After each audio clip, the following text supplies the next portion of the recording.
धाकड़ खबर, बेखौफसुमा बेबाक अंदाज।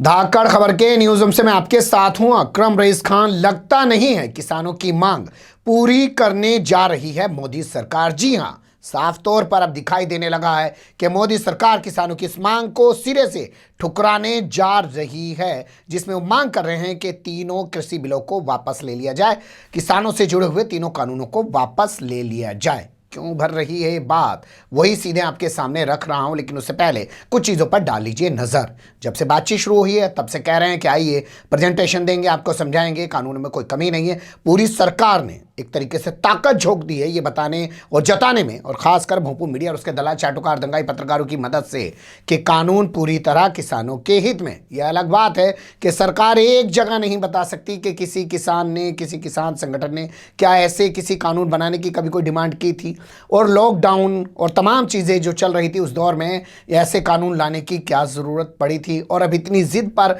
वो क्यों अड़ी हुई है। अमित शाह से मीटिंग के बाद भी साफ हो गया है कि सरकार कानून वापस लेने नहीं जा रही है। क्या वो उसका मसौदा होगा, किस तरीके से वो कुछ चीज़ों में रद्दोबदल करेगी, वो चीज़ें आनी सामने बाकी हैं। जब तक मैं आपके सामने रिकॉर्डिंग कर रहा हूँ वो चीज़ें नहीं आ पाई हैं, लेकिन उससे पहले देश के सूचना प्रसारण मंत्री प्रकाश जावड़ेकर का ये बयान आपको सुनना चाहिए, जो साफ बता रहा है कि बीजेपी पीछे हटने वाली नहीं है भाई। जिला परिषद के चुनाव में 636 सीटों पर चुनाव हुआ, उसमें 353 सीटें बीजेपी ने जीती है। आउट ऑफ 636, 353 सीट्स बीजेपी के खाते में है। पंचायत समिति के 4371 सीटों में 1990 यानी लगभग 2000 सीटें बीजेपी को मिली है। Out of 4,371, nearly 2000 seats have been won by BJP. This is a huge victory. 21 जिला परिषदों का चुनाव हुआ, उसमें 14 जिला परिषदों में बीजेपी को बहुमत मिला। 21 में 14, और कांग्रेस को केवल 5 जिला परिषदों में बहुमत मिला है। ब्लॉक पंचायत में 222 ब्लॉक पंचायत के चुनाव हुए, उसमें 93 अभी तक बहुमत पूरा का पूरा बीजेपी को मिला है। I will tell you, as far as zila parishad is concern, out of 14 जिला परिषद, no, out of 21 Jila Parishads, 14 have been won by BJP, and Congress won only 5 Jila Parishads, ZPs. And in Block Panchayat, BJP has won till now 93 Block Panchayats out of 222. Trend क्या होता है?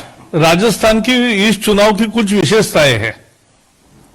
विशेषता यह है कि हमेशा trend यह रहता है जिसका राज्य में सरकार है वो ये चुनाव जीतता है। 2010 में कांग्रेस की राज्य सरकार थी, कांग्रेस को जो जिला परिषद 24 जिला परिषदों में सफलता मिली, और बीजेपी को केवल 5 जिला परिषद हाथ लगे थे।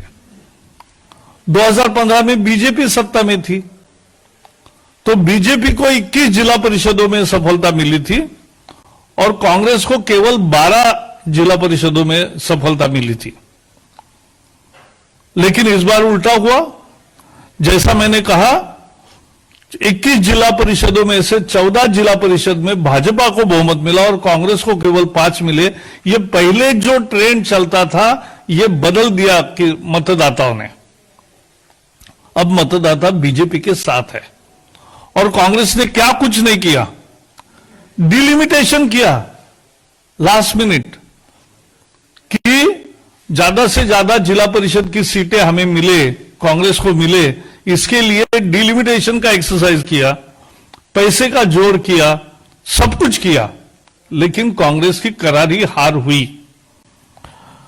इसमें जैसा मैंने कहा 2.5 करोड़ वोटर में किसान, सभी किसान ही ग्रामीण इलाकों के ही थे, तो सारे किसानों ने वोट दिया है। इसका मतलब है कि किसान करोड़ों के संख्या में राजस्थान में कृषि सुधार के पक्ष में है।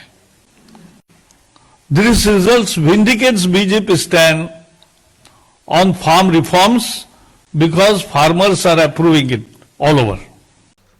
सुन लिया आपने। प्रकाश जावड़ेकर ने बताया कि राजस्थान के कल जो चुनावी नतीजे आए हैं उसमें भाजपा ने 2.5 करोड़ किसानों के बीच हुए चुनाव में शानदार जीत दर्ज की है। यानी कि ग्रामीण क्षेत्र में बसे हुए 2.5 करोड़ किसानों ने, ग्रामीण क्षेत्र के लोगों ने इसमें वोट डाला और वोट दिया है भाजपा को।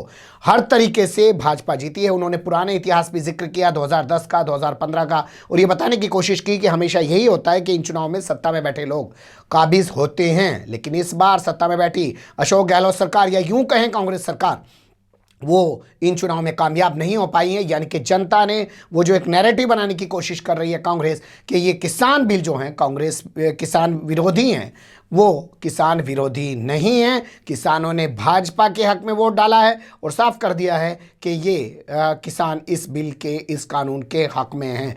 यहाँ से ये साफ कहा जा सकता है कि अब भाजपा पीछे हटने वाली नहीं है। तो देखना दिलचस्प होगा कि दिल्ली के मोर्चे पर डटे किसान जो टीकरी बॉर्डर पर टिके हैं, गाजीपुर में टिके हैं और टीकरी सिंधु बॉर्डर पर भी टिके हुए हैं, उन्होंने मोर्चाबंदी कर रखी है। किस ओर जाएगा ये पूरा आंदोलन? तैयारी तो किसान पहले से ही करके आए हैं 3 से 4 महीने की। क्या 3 से 4 महीने तक ये मामला चलेगा?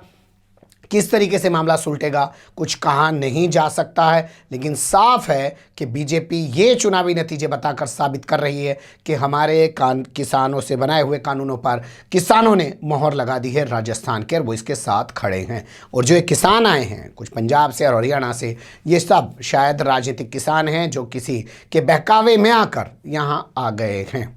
देखना दिलचस्प होगा होने क्या जा रहा है। ये मामला बड़ा ही आर पार का होगा। अगर इस बार भी किसान पीछे हट गए और भाजपा जो है अपनी हठधर्मिता से हमेशा की तरह, जैसे वो पैसे बढ़ा देती है पेट्रोल पे, कभी वापस नहीं जाती, जैसे वो सीए जैसा काला कानून ले आती वापस नहीं जाती, जैसे वो जीएसटी ले आती है उस पर वापस नहीं जाती, जैसे वो नोटबंदी थोप देते हैं लोगों पर वापस नहीं जाती है।